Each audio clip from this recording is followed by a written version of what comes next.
Welcome back, y'all, to another episode 39. 39, damn, that's a lot of episodes already, of Spittin' Hoops, semi-weekly, mostly weekly podcast where we talk about hoops. We're getting right into the deadline, which is exciting. Exciting time of the season. Anthony, how are we feeling? Dude, I'm so hungover. We're gonna try to keep the energy high today, folks, for y'all. Happy Saturday, happy All-Star weekend, man. Yeah, I'm also very hungover. I'm not gonna lie. No, but we had a good Friday, and now, podcast on a Saturday, pretty good, pretty fire. Uh, 2 straight days of dubs. Although this morning was rough. I don't know about you. I was in pain. Yes, sir. I was up at 7:30. Had to go to work, but we grind, baby. Come on. Oh Come my, on. let's get it. Oh, Well, we'll just jump right into it. We're gonna talk standings. We're gonna talk our mid-season awards, and then we're gonna talk All-Star weekend winners, losers. Who do we think is gonna win all that? Those are gonna happen tonight, so y'all will probably know the results as you listen to it, most likely. But so be it. Um, First, we'll get right into the standings. Pretty mhm. exciting stuff. Celtics still at the top of the East. T-Wolves still at the top of the West. Honestly, there hasn't been too much movement over the last few weeks. The only like kind of interesting thing is like the 76ers dropping so much, but it's like Embiid, right? Is there anything you want to talk about here? Yeah, I mean, Celtics look like they're starting to run away with it. For that number one seed in the East. Very hopeful that they can kind of keep that momentum going. I love that Xavier Tillman pickup and Jaden Springer, like you brought up.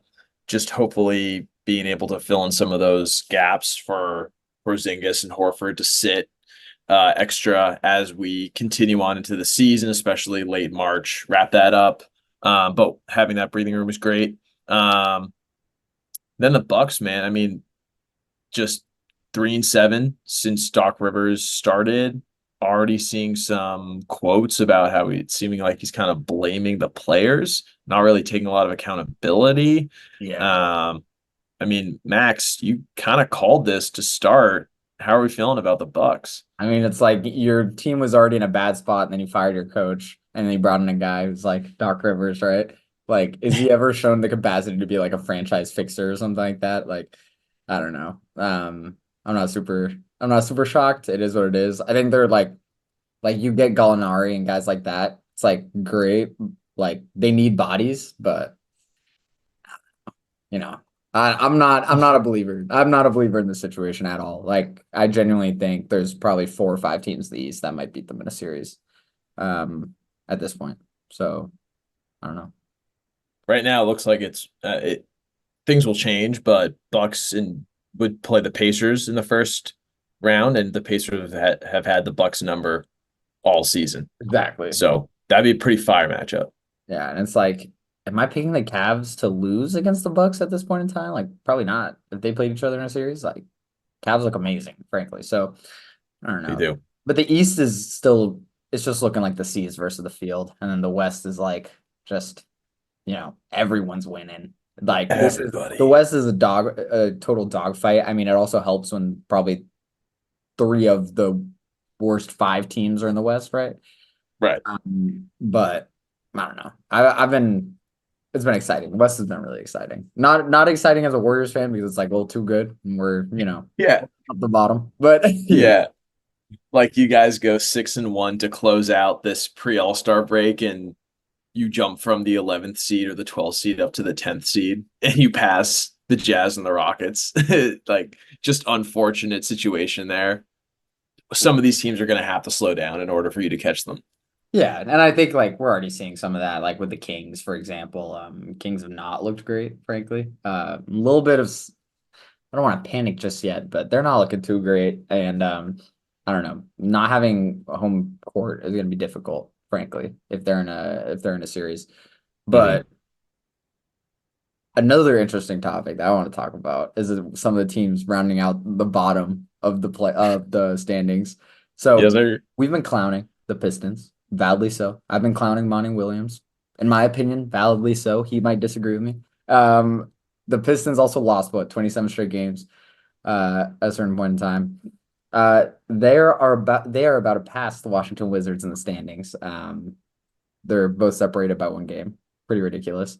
Uh, it's especially funny when you consider that Kyle Kuzma tweet that he sent out where he's like, "Oh, dude, no one's trying to lose to the Pistons, like, because they're that bad."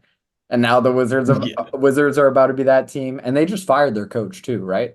So, or moved him to a managerial role, right? So, I don't know. I just think it has not been good, and Jordan Poole has been terrible for them. But in recent weeks, Denny Avdia has been really, really good. He's been shooting the ball extremely well.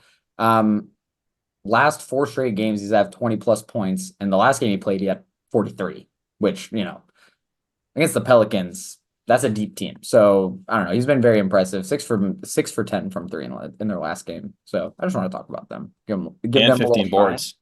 He had 15 Yeah, dude. boards. Jesus, I didn't even realize that. Bro, yeah.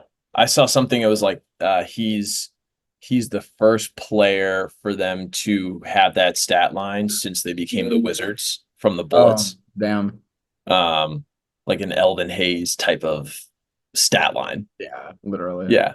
Insane. Dude, yeah, Jordan Poole looks really, really bad, bro. Like what happened, man? Everybody, the expectation was he was gonna get to DC, be the focal point of this offense, and average 28 points per game. I mean, and for anybody that plays fantasy basketball, he was considered to be a top second or third round pick, easy. Now he barely rides the waiver wire. He's shot awful. Some of the games recently he shot 0 for 5, 7 for 19, 1 for 12. Just doesn't look good shooting 40% on the season, 30% from three. His numbers are across the board, his counting stats are slightly worse on average than his career numbers. So just having an awful season. I mean, is this the guy that we're expecting, or is this a weird fluke? What's happening here? I mean, this is like these are the guys who suffer when they're on a really bad team because like if you're a pure scorer, but you're not like in that upper echelon of pure scoring, it's a lot easier for a defense to key in on you, especially when your teammates are not like great. Um, comma, he personally has also been pretty bad defensively, like not paying attention half the time. That has gotten better in recent weeks, but like that hasn't also coincided with him shooting the ball better. And this is also a guy who's playing 30 minutes a night. Um, for him to play 30 minutes against Dallas and score 3 points, it's like, dude, Tim Hardaway's guarding you. Like, I don't Yeah. know. It's a little, I don't know. It's very concerning. If I'm the Wizards, this is about as bad as it could have gone because you've been Mm, playing him. He's been terrible, and I don't know. The whatever trade value or lack thereof that was there in the summer already, like hmm. it's even worse now. Yeah. Yeah, it's plummeted. Um, Max contract too. Max contract, dude. Just their two players are guys that won a championship with top 10 level talents around them early on in their careers. And now DC, excuse me, the Virginia Wizards or whatever they're gonna Squires. be. The Squires. The Squires. The Squires, dude, that'd be kind of sick if they went back to the If they went Squires. back, I'd be kind of turned, or just do Yeah. like the Royals or like something super rogue, Yeah. like like what the was that Kansas City? No, Cincinnati Royals in the '60s, Yeah. Right. Um, something like that.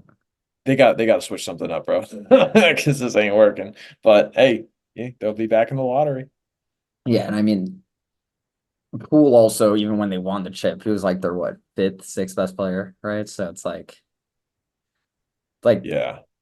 he's not going to be able to ride that out to another contract either. Like he, if he continues to play like this for the rest of his contract, this is a guy who's going to like hit free agency and have to sign a minimum. Like it's that bad. Um, I don't Yeah. Yeah.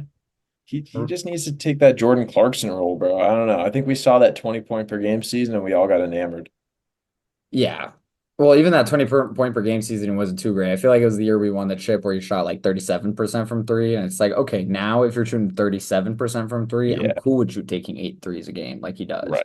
But when you're Right. shooting 30% from three, you're just you're making your team a lot worse. He also doesn't get to the free throw line at all compared to before. I mean, last year he was shooting 5 free throws a game. Now he shoots like 2.5. It's like that's halved. And this is a guy who historically led the league in free throw percentage.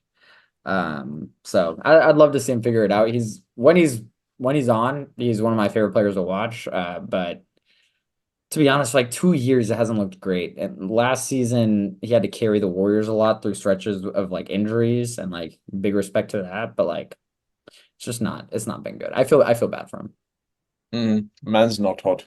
Yeah, man's cold. Yeah, I'm pretty, I don't know. I'm pretty Yeah. excited to see what happens the rest of the season. I don't know. Yeah. Yeah. I mean, if they end up with a worse record than a team that lost 27 straight, that's impressive. That's gonna be so funny. They're gonna get clowned so hard. It's like Yeah. hilarious. Yeah. Oh, my boys, my boys. You been to any Wizards game recently? No, no, not at all. No. I haven't since they announced that. I was like, I can't. Since they Yeah. announced the move, I was like, I can't put my money. Like, I can't put. I have to put my money where my mouth is and not go. But I went to Right. opening night. I went to opening night. Mm. They That was, win?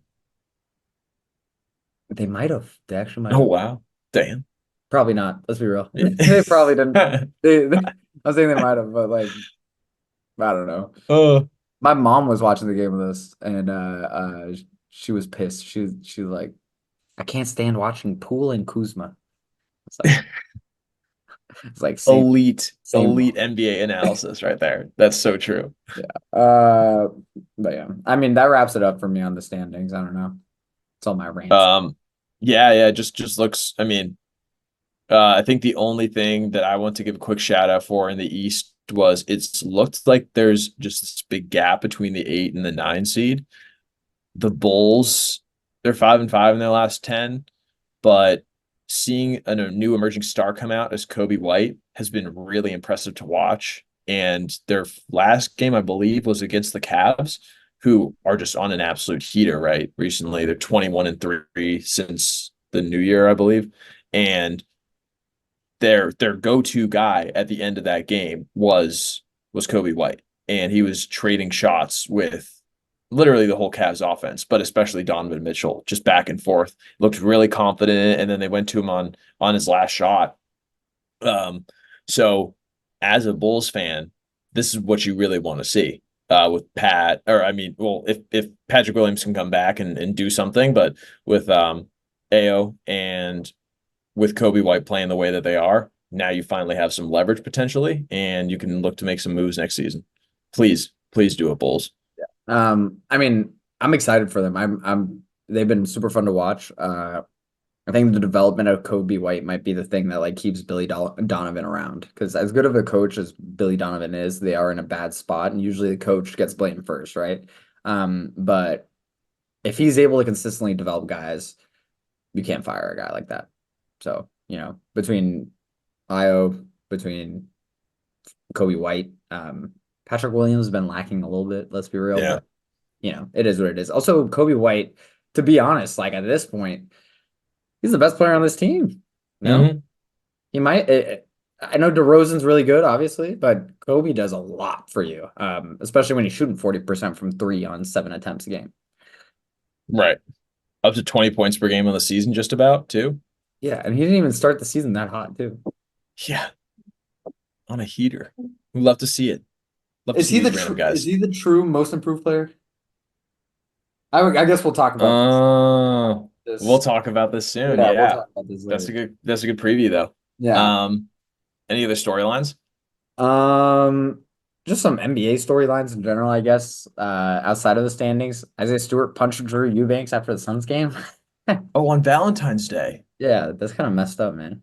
Yeah, that's not the kind of lick you want. Yeah. Oh, that's tough. Oh Yeah, man, we got to see the video. dude, how did the Draymond video come out from practice? And this was That's after the game in the tunnel. crazy, There's bro. no video. Like, TMZ's lacking. TMZ, they're not high profile enough. mm, TMZ would have paid out. If yeah. LeBron got punched, they would have found the video already. Oh, dude, they would have created the video. AI would have generated a video.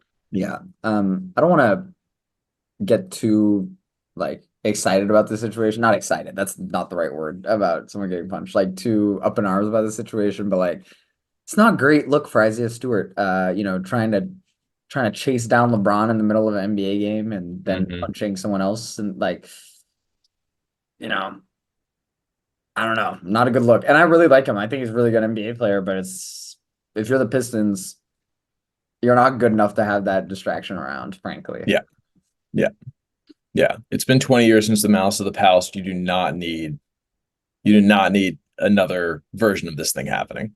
Yeah. Like, let's be real. Against But the Suns.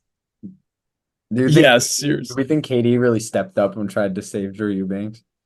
bro, brings that Slim Reaper to a whole new meaning when he steps up there. Bam.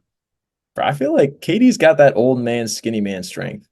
Skinny man strength. I feel like he's like, I don't know. I feel like he's grabbing you with his long ass arms. You know what I'm saying? Yeah, dude. And his bony elbows, like, dude, Oh, he's dropping elbows. Oh shit. Yeah, I'm good. You're right. yeah, yeah, I'm good on fighting KD. yeah. And then he's walking away dropping 30. Yeah. As per usual, as he That's does. mm-hmm, Next little storyline.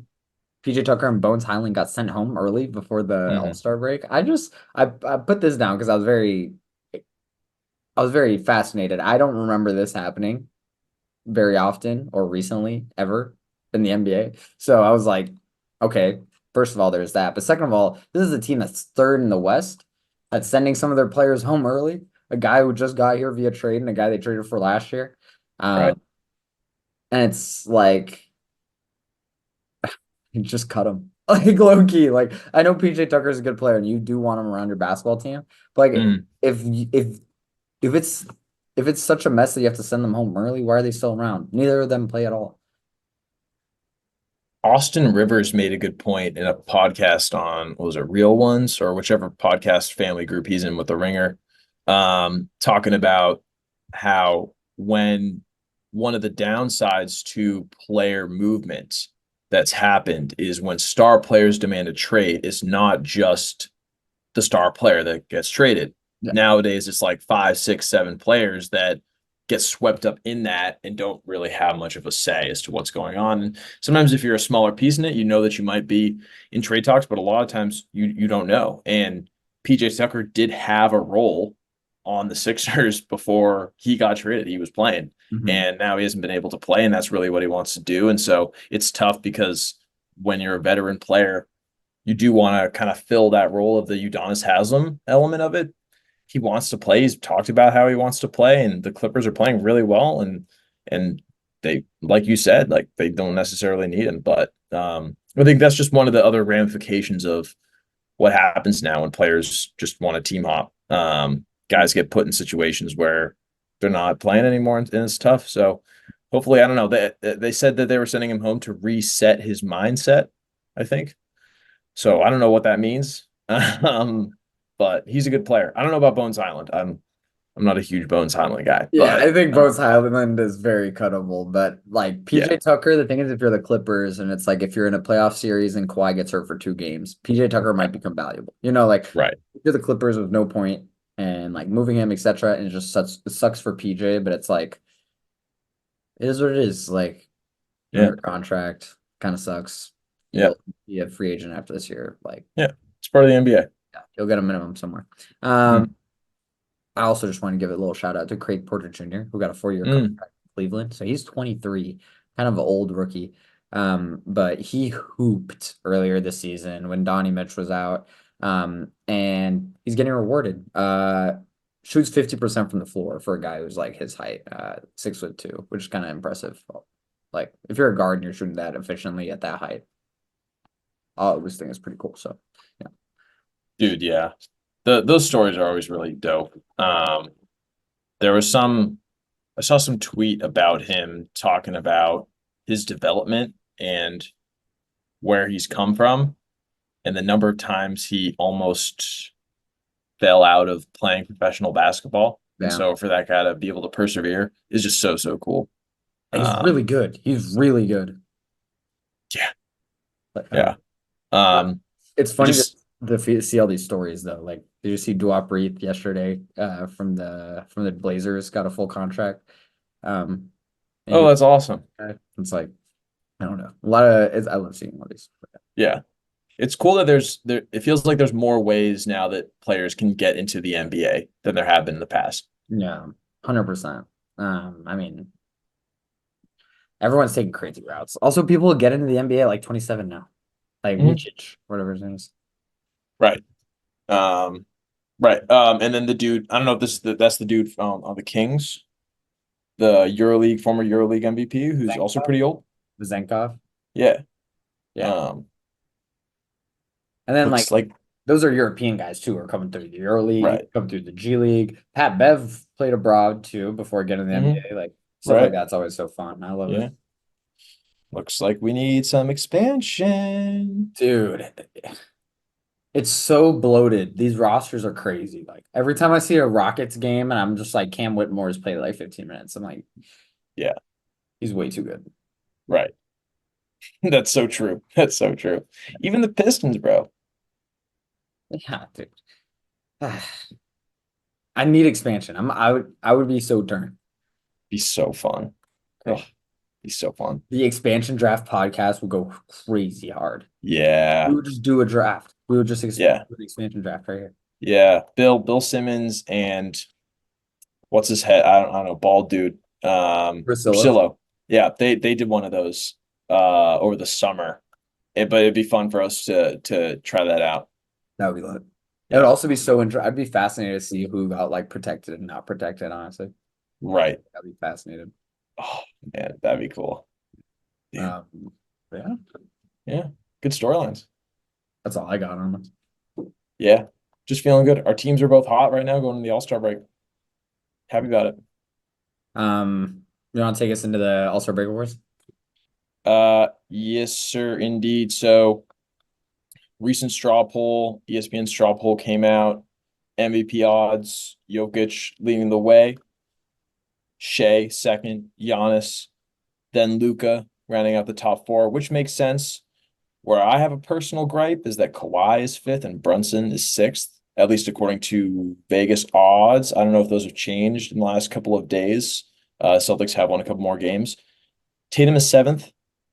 I think that the odds are honestly fine. I think Jokic probably makes sense unless they continue to slip in the regular season. Then there might be some question marks, and maybe Shea could take over that spot.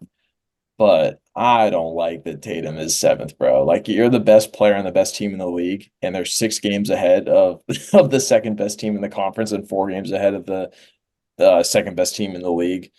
Objectively, I don't understand how. His offensive game is completely polished. He looks like the man every single time he steps on the court. So not saying he needs to be, top three, but I think for Brunson to be ahead of him with worse numbers and a worse record, I don't like that. Well, I think the Vegas odds makers agree with you. I think the odds corrected already. Oh, Um, good. MGM already has Tatum at plus 5,000 with Brunson at plus 8,000, Kawhi at plus Mm, 8,000. So that just moved. But yeah, I agree. Like right now, Tatum is pretty clearly like fifth, and then there's a gap, mm, like after him. Best player on the best team, playing really, really well. Um, Thing is, he's got four like ready-made MVP candidates right in front of him. Like Shea, Luca, Giannis, Jokic, like all those guys could win MVP, and it's just like I don't know. It makes sense, and they probably have arguably a better candidacy in my opinion. So I don't know. It's in gonna be my tough to mind, move up. the way that this works is if the Bucks keep slipping, then that makes it tough for Giannis. If the Nuggets kind of slip, that makes it tough. And then the Celtics are about to go on a road trip after this All-Star break, and they got a game up against Luca. They got a game against Jokic. So can he kind of make his way up? I just really want Tatum to win MVP, man. I don't really care as long as we see some postseason success. But I mean, I think Jokic winning MVP does make the most sense at the moment. Okay, is that who your midseason MVP pick is? I mean, yeah, the numbers are there, the stats are there, the postseason success recently is there. I don't know. Who do you have? We're a terrible podcast. I fully agree. Like I don't have a I don't have a controversial take here. It's like, yeah, I think Jokic has been, I don't know, Jokic is the MVP. Embiid being out ends it. Like, in my opinion, there was no discussion after this. Yeah. He's by far has the biggest weight on his team Hmm. compared to the other two guys in the running, in my opinion. I think it should be Luca and Shea ahead of Giannis. Um, I love Giannis, and I think he's amazing. And statistically, he's totally an MVP candidate. But the amount of drama and chaos on that team, it's tough to to give anyone credit for the season Hmm. they've had, right? Like, is he going to win MVP and they're going to be fourth in the East? Like, I don't know. Yeah, like why? So yeah, and then Shea, I mean, he's surrounded by a lot of really good players. It just, play a playoff game, please. Like, I don't know. And that's kind of what it seems like the award has turned into is what was your postseason level last year? Mhm. And that is a huge factor into where you're at now. And the only reason Embiid was able to push kind of past that narrative was because he was having such a historic Yeah, season. exactly. But if he was having the type of season he was having last year, which was great, that would not have been enough. Yeah. I kind of think Luca maybe should be higher. The Mm, issue is the Mavs are too low in the standings, right? They're seventh. If the Mavs could crawl to a top four, top three slot, I don't think that team is that amazing outside of him. Shout out Kyrie, obviously, but like, eh, hmm. I mean, I mean, those trades were really good though. yeah, they've worked out. I mean, we'll see. Like, obviously, that's a young core coming back in Daniel Gafford, Right. PJ Washington, but I don't know. But if Shea, I will say, if Shea's your MVP, like I can't really argue with that. Like, I don't know. I'm not big fighting if Shea is your MVP. You could tell me, yeah, he's like one of the best defensive guards and then scores 30 a game and Yeah. leads a super young team to a top three seed in the West. I'm like Yeah. I can't really be like, no, dude. Yeah. It's pretty tough to argue against that. Yeah. Um, but yeah, that's good. So we're both going for Jokic right now. Kind of boring take, but that's what happens. Yeah. It is what it is. Um, I'll You know move what? defensive player of the year if you want. Yes, sir. Uh, right now, the odds for winning. Gobert is first, I believe. Followed by like Chet, Bam, and that's like AD, Wemby. Mm, Maybe I'm a hater. Maybe I'm a hater. I think AD should probably be Defense Player of the Year. mm. Gobert's on one of the best defensive teams in the league, and I he's underpinning that defense. Kind of Yeah, hard to you're argue right. with that. You're right, but I personally just as a theoretically in the game of basketball, if you can't switch, especially nowadays, you're going to get exposed eventually. And yes, this is a regular season award. And yes, like he is playing a great impact on defense. But we've seen time and time again that like Rudy Gobert's like level of defense isn't necessarily one that's super sustainable, Mhm. especially in playoff circumstances, as good as he is, because he's very immobile. He's also surrounded by like pretty good defenders and Zeit and Ant locks in, but like even guys like Mike Conley, good defender. Jaden McDaniels, Jalen McDaniels, Jaden, um, good defender. So I don't even think I don't even think Towns is that bad of a defender at this point either. So that's kind of my thing. I think AD is just the eye test everything. He passes everything to me. Whether that be switching, covering for a bunch of terrible defenders on his team, literally being the Mm. only above average defender on that team. And I know they're really low in the standings, which that's probably the biggest hit against him, but he also played like every game. He's played 52 games. So Yeah, he has. that's why I think 80 should be a defense player there. Yeah, That's my launch bill. that's fair. And he looks pretty terrifying when he's out there on defense. Visually, when he's playing, I don't think there's a better defensive player. Like I know the stats might really reflect that Gobert is a lot better, but eye test wise, it generally doesn't feel like anyone is in like AD's stratosphere in terms of just affecting shots and just terrorizing offenses. Yeah. In I my mean, and especially considering, I mean, you saw that last year firsthand in the playoffs, how dominant he was. against everybody. Like he was on a whole different level in the playoffs last year until he got to Jokic. But that's why he's our MVP. Yeah, it's also like he was fine against Jokic. Yeah, he was fine against Jokic. Yeah. It's just Jokic. Like I don't know what to. I don't know what Right, you're right, supposed right. to do. Like when he's hitting the soundboard shuffle, like spin around 30 foot like bank Yeah. shots. I'm like, Yeah. yeah, There's nothing you can do about that. yeah. Nothing. I kind of think Uh, Gobert should be on the second team, but for all defense.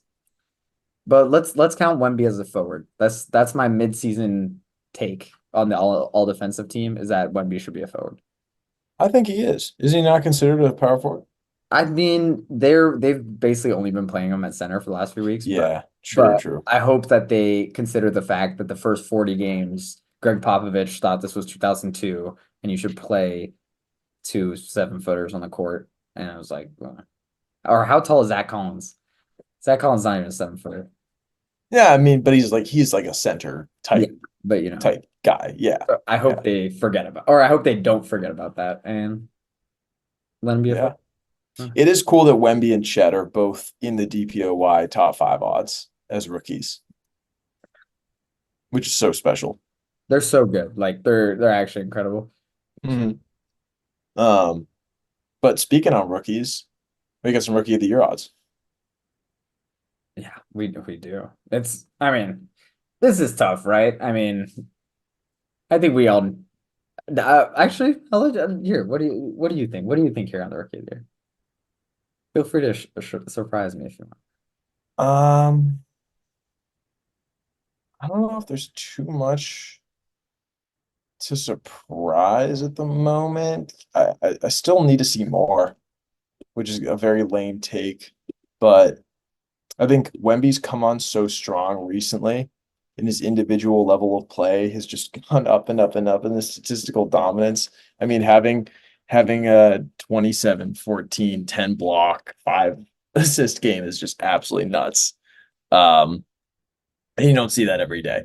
So he was, and honestly, if he had started off the season a bit hotter, and to your point, if Greg Popovich had perhaps, I don't know, played Trey Jones earlier in the season like he should have, and had Wemby as the solo center or even solo power forward, solo big man, he might have been an all-star this year. But that the lack of team success is definitely going to hurt that. So, and then Chet's just been consistent throughout the entire season. I don't think he's missed a single game. Yeah, So I mean, they both look really, really good. I need to see a bit more. Do they have any more games where they play against each other? I that's think the that'll be a that's what I bellwether. was trying to look, but for some reason I couldn't find it. Mm, But I mean, I agree. I think Wemby's the MVP or the rookie of the year. And like this is no flame to Chet. Chet is like one of the best rookie centers that I've ever seen. Wemby is averaging better in every single statistical category pretty much while playing less minutes and being just as efficient from the floor, or like close to it. The thing is Wemby shoots a lot.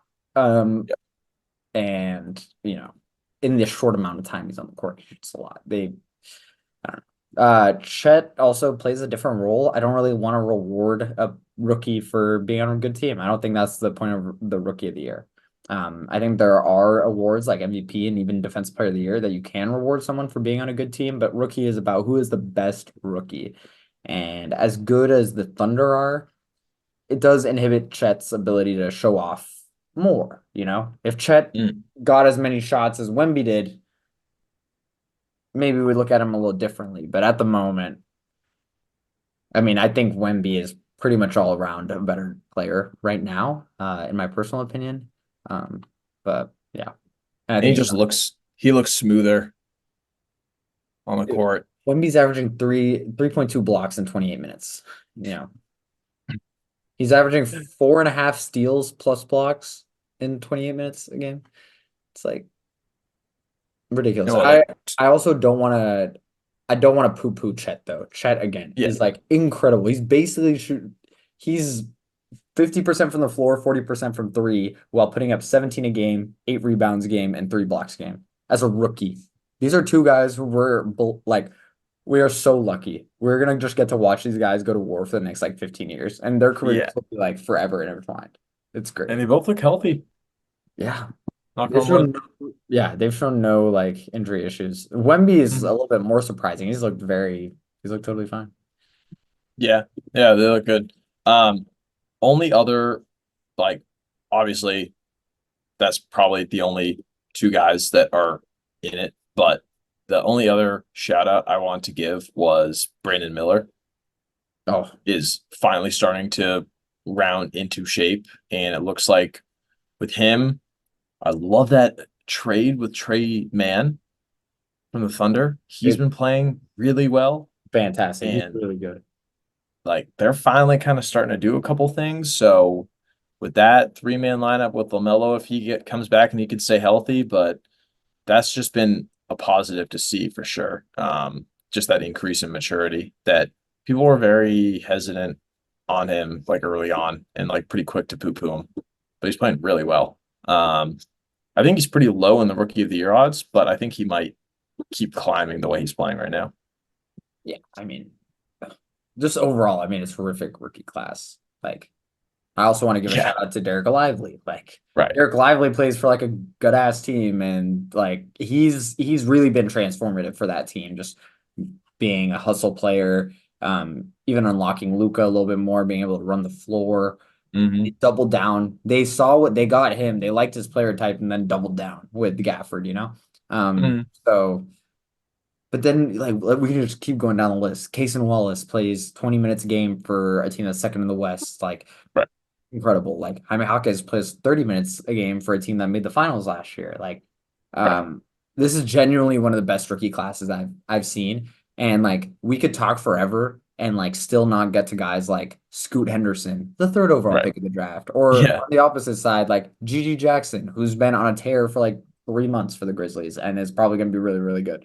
You It was know, just given an extension. It was just signed. yeah, he's Yeah. out 4 year. Yeah. Yeah. So it's incredible. I love this rookie class. This is like my favorite rookie class like ever. This is fantastic. Very impressive. Jarris Walker, your boy Pods. Yeah, Pods. Um, He's but fantastic too. Like haven't even said the Thompson twins. A lot the- of guys. they're incredible too. I forgot. Keontae Georgia at 35 on the Warrior like he scored 35 against the Warriors and had like 10 threes. Oh yeah, him and Clay were dueling it out. He's a passer, allegedly. Well, he is a passer. Like that's what he does. Right. Like, he's a That's the great thing. passer. Yeah. Leads the rookie class in assists, but yeah, I mean, he's also apparently he can score 35 in a basketball game too. That's like the 15th best rookie of this class potentially. Like it's an amazing rookie class. I don't know. I'm Expansion, expansion, again expansion. expansion because think about all the guys like who's a good example here? Anthony Black. If Black was getting 25 Mm, minutes a game, maybe he would have grown into his role a little bit better. But when you're on hmm. the Magic and you can only get 18 a game, Right. I don't know. I want expansion. It's Yeah. time. Uh, then I'll take us into most improved player right here, which we alluded to earlier. These odds have changed a lot. Maxi is first, minus 225 on a lot of books, minus 250 on some others, whatever. But then it's like Kobe White, Şengün, and then most of the books at fourth have Jonathan Kuminga. Funnily enough, my guy, shout out. After that, it's guys like Jalen Williams from the Thunder, uh, which, I feel like he's just really good. Like, I don't think he's improved that much. Mm. But, Anthony Simons, guys like that. Who do you have here, you think? Well, I think my pick has gone out the window, unfortunately. Although I don't know why he doesn't deserve, but Tyrese Halliburton. I think the injuries made it tough, so I don't even know if he can qualify Oh, for this yeah. award. You're right. You're right. So that's probably why his odds have fallen so much. But um, this is the consistent debate, right? We go between a guy like Tyrese Maxey, who was already really good, top three finish in six man of the year last year, and made a predicted type jump, not to the same level as John Morant, but in a similar kind of style as John Morant went from being really good to very, very, very good. And then you have a guy like Jonathan Kuminga or Kobe White who limited minutes, not really scoring as much. and then now they've elevated themselves to 20 points per game kind of score. So what do you consider to be the most improved? Both are difficult jumps to make, but that second tier, that Jonathan Kuminga, that Kobe White jump is a bigger jump, right? In terms of impact difference versus the Tyrese Maxey. The impact was already there last season, but that jump to the next level is tougher to get to. I don't know. This is always a tough question to ask. Um, I what think say you? I think uh I think I got Kobe White. I've been thinking about this and I predicted Tyrese Maxey at the beginning of the season. But to me, I've always thought Tyrese Maxey was really good. There was no doubt in my mind that he would reach this level, frankly. Once Jonathan Harden, James Harden was traded. And I also think I didn't feel like Draw deserved it. And Draw had an 8 point per game jump from being like a young guy in a second year till his third season. You know, this is Maxey's fourth season. He scored 17 a game, 21 a game, and then 25 a game. Like, has he really gotten like that much better? Like he was always really, really good. Um, so I have Kobe White. Kobe White almost fell out of the Bulls rotation last year. This guy playing 20 minutes a game last year. He started two games for the Bulls. So now he's their best player probably. So I got Kobe White. I just think Tyrese Maxey's too good. It's almost disrespectful to put him here, but You know what? I'm gonna go ahead and put $10 on Kobe White right now. I just did it, and it's you done. just did Shout out it. to Fuel. Kobe White officially has my nomination because of this stupid NBA 65 games minimum rule, which we can get into and we have gotten into before, but um, frustrating. I love Alpi, by the way. Sengun. Oh yeah. He's kind of cooled off a little bit recently, and the Rockets have lost some of their success, which is why I think it might be tougher for him to crack that. But I mean, if he can turn it around and get back to the 22, 9 and 6 where he was averaging earlier on, before this recent little slump, I think he'll be right back in it. He's like a victim of like everyone knew. He's like a like Maxi, we already knew that he was gonna be this good, whatever. Şengün has taken like an 8 point per game jump, and I feel like everyone watching is like, oh yeah, like I kind of expected this too. Like if you were paying Yeah. attention to Şengün, like this was like coming. Yeah. And I feel like he's almost like a victim of that. He was like almost too highly touted, like in the Right. middle of last year. So I don't know. Right. He totally deserves it as well. Like I would actually have no problem with him winning it. Um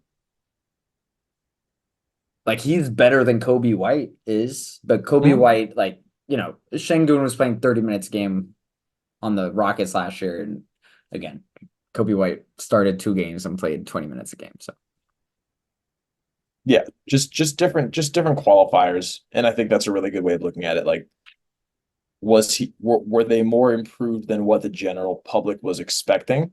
mm, Or did they come and surprise you? Um, and Kobe White's been a shock. total shock. I mean, dude, I remember our preview pod. We're like, oh, they should tear it down. Kobe, RIP Kobe White. Right. It was like, this isn't working. And then, like, it isn't working still. Don't get me wrong, but like Kobe White Yeah. personally. Um, but yeah. Where Spittin' Hoops was wrong. Uh, I don't know. That's all the awards. Did we miss anything? I don't want um, like I'm good on six man. I'm good on teams. You're good on six man too. I'm good on six man, man. Yeah. What a washed award. It used to be so lit because of the six man rule, but now it's just like I think Naz Reid's probably the best player coming off the bench in the NBA. It's like and like Al Horford doesn't qualify because he starts too many games. It's like Yeah. Right. I don't know. Maybe if somebody can move us at some point as a six man, we'll love it again. But if Malcolm Brogdon wins it, I'm just no, let's go. that'd be terrible. Speaking of former accolades, dunk contest. Tonight Let's go, baby. I'm We hyped. got we got some big names here. I mean, not huge names, but we got the former slam dunk contest winner in last year, Mac McClung, who, let's be honest, last year's dunk contest was off to a terrible start. And then this guy comes in, high school viral sensation, Georgetown's finest, pulls up and just pulls up all the stops. Did he jump over Shaq? Yeah, did he? I don't Um, I forget I just if that remember was it him or being good. not. He was dummy lit. Everybody got excited. Jaime Jaquez Jr., just like you said already, 30 minutes per game on one of the toughest teams in the league. And then Obi Toppin's brother, that's kind of cool. This kind of feels like the classic fourth guy that people don't really know too much. And then we finally have an all-star in Jaylen Brown, who, in my mind, is one of the best in-game dunkers. Thought the same of Donovan Mitchell. Has Donovan Mitchell won a dunk contest? I can't remember if he did. I I know he forget if did he it, did. right? Yeah, and he was really good in it. Yeah. And I also consider him to be an in-game dunker, and he did pretty well in the dunk contest. I think Jalen, but I'll say my analysis for a second. What do you think? How do you think this one's going to shake out? I don't have too much analysis. I think it's gonna be pretty random. I mean, whoever makes like those fun dunks. I think Yeah. Mac McClung is like the favorite. Like he's like minus 250 or something like that right now. So like I feel like it probably is gonna be him, but I think Jalen has a really good shot to beat him because also Jalen is so does Jacob Toppin, frankly. Like these are two guys, like I think the 6'5" to 6'8" range is like the best range to dunk. Like you Mhm. look the coolest. Like Yeah. Nate Robinson's almost like too small. Like it Right. looks insane. Like he won a bunch. Like that's different. Right. But like I don't know. I think Toppin and Jalen Brown could really give Mac a run for his money. I just Mac's gonna need to get creative. Like it can't get stale. Um, I don't know. Yeah. Yeah, I see that. I mean, as a Celtics fan, I would just love to see we keep winning these like random awards. Marcus Smart, Depoy a couple of years ago, Malcolm Brogdon, six man, Jason Tatum, All Star MVP. I'm a fan of these random little awards that we keep getting. So I would love it. I would love it. I mean, you know which team I'm going for on this Yeah. one. Honestly, I'm probably gonna Um, root for Jalen Brown too, no lie. let's go. Thank Well, you. like you said, it's like an all-star joining the dunk contest. Like there hasn't been enough Right. of that too long, and I respect it. You should be applauded for it, and we should keep applauding him for it. Yes. So hopefully, Keeping all stars in it. yeah. Um, and he talked about dunking, and he says he has a quote where he's talking about how he thinks when it comes to dunking on people, he's one of the best ever to do it. And honestly, Jalen Brown's dunking on people highlight mixtape goes absolutely crazy. Goes crazy. Yeah, Small thing. Sorry, small side point. yeah. I don't think Max should be able to do it. Say more. He hasn't played an NBA game this year. Um, is he even on a two-way contract? I don't think so. He might be on an Exhibit 10 or something like that. Um, yeah, I don't really think that you should be in the NBA slam dunk contest. And at this point, like I know he plays for NBA affiliated league. I know, Mhm. he won it last year. Um, should we just ask Jordan Kilganon to come on? Like, should we just ask like the Flight Brothers squads who run the hoop Right. mixtapes to just pull up and like I don't know. It's a little I think it shows the desperation of the NBA and the dunk contest. It's like we need good dunkers because like, we need to find some guys. And so that, I guess they found Mac. He's not, when's the next time he's going to play in an NBA, in an NBA game? Yeah, I don't know. Maybe this is a way to spice up the league a little bit, spice up this dunk contest. They've been looking for ways to make this better for a while. Um, and Put a milli on the board. bro, that'd go hard. You would make that million back so quickly just by putting $1 million on the board for the dunk contest. Come on. Hmm. Winner, million, cold. Yeah, Rematch, we give to a charity of your choice, another million. Boom. yeah. Oh, I like that. I like that. You're Good getting call. you're getting mad heads. You're easily making your money back. Like just by the viewership spike from whatever stars come. Come on. Hmm. Spitting hoops, spitting ideas. Dude, come on. Turn me up. I have some crazy three-point contest ideas. Well, that's a great segue. Yeah, we'll get right into it, I guess. Three-point contest, Karl-Anthony Towns, Trae Young, Tyrese Halliburton, Dame Lillard, Malik Beasley, Jalen Brunson, Lauri Markkanen, Donovan Mitchell. I really wanted to run through all of their three-point percentages, but that was going to take too long. and probably wasn't going to provide very much value. So, do you have any predictions off the rip for this one? Man, this one's even harder than the dunk contest, dude. Because it's just whoever gets hot. All these guys can get hot. I know who I Um, got. I know who I got. okay, who you got? I got Trey. I think it'll be Trey. This is the type of thing Trey would win. The Hawks season ain't going too good. DeJounte almost got traded. And it's like, if you look at the list of the other guys, I'm not picking a big because, one of them is Carl Anthony Towns. And then I guess shout out Laurie Markkinen. But then I just feel like if you're too tall, there's too much movement happening, especially when there's the bin. So I think it's going to be Trey Young. He's going to catch fire. He's going to hit the extra money balls analysis. He's going to hit the money. Yeah. Boom. Trey Young. Mm, Book it. I don't Bet I on don't it. hate that. Bet on it right now, I think.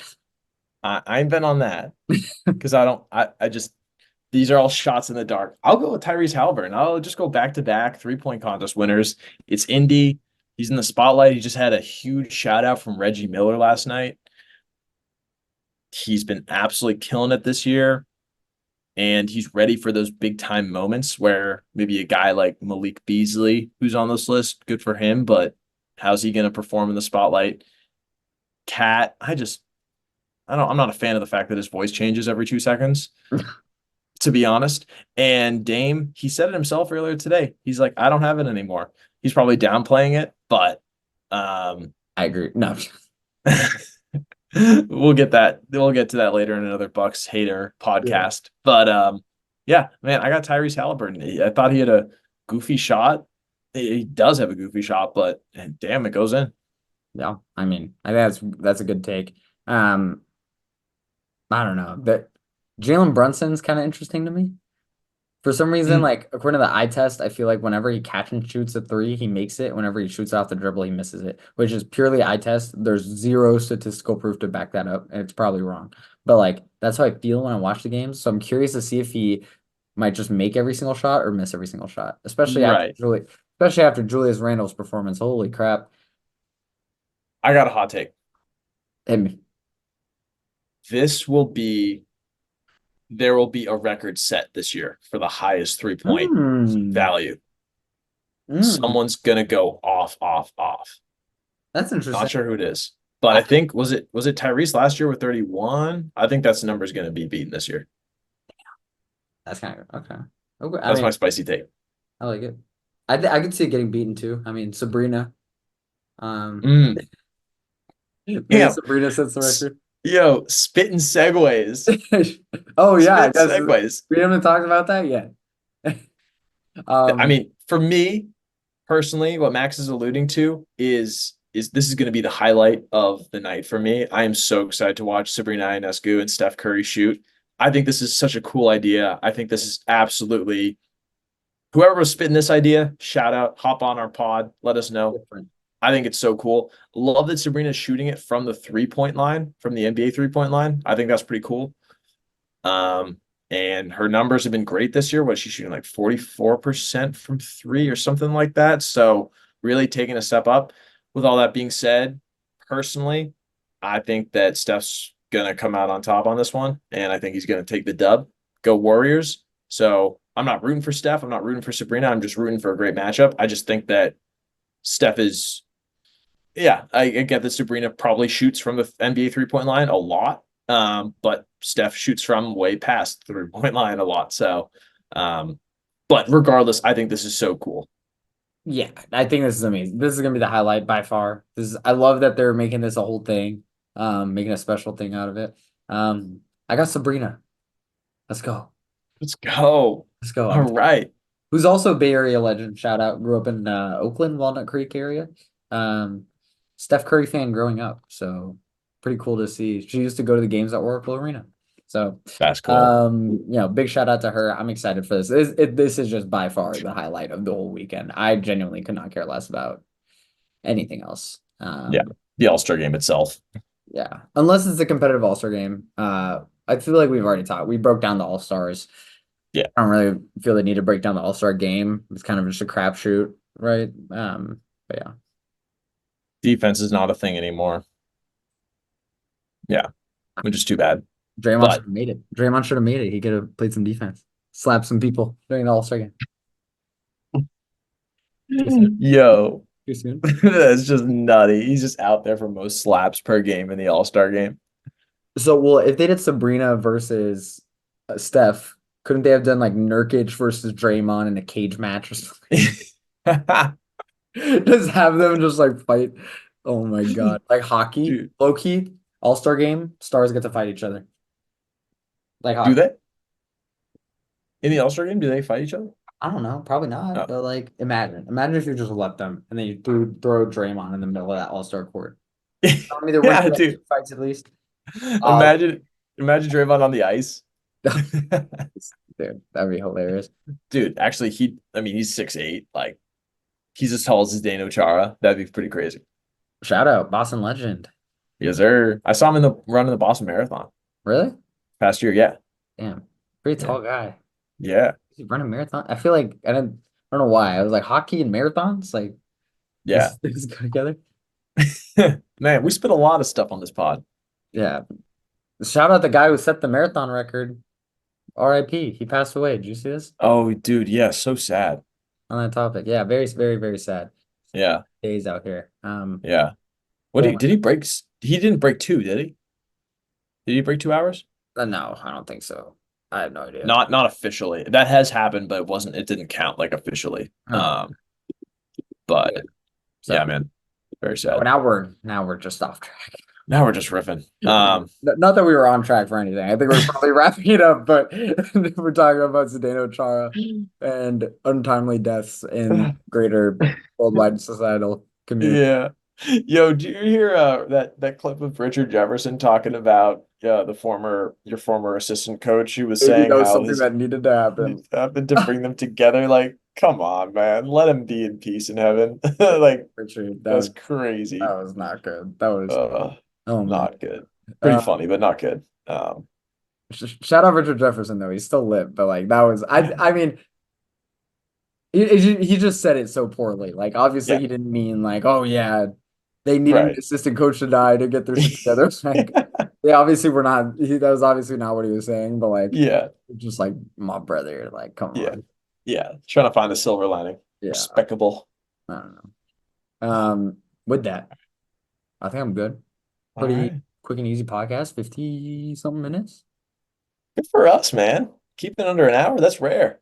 Yeah, dude, honestly, we're Yeah. kind of nice. And we got off topic. It's not to be fair, it's not like there was basketball games eminently upcoming to break down. So Right, like, you right. know, Man. Well, we'll be ready for this stretch run.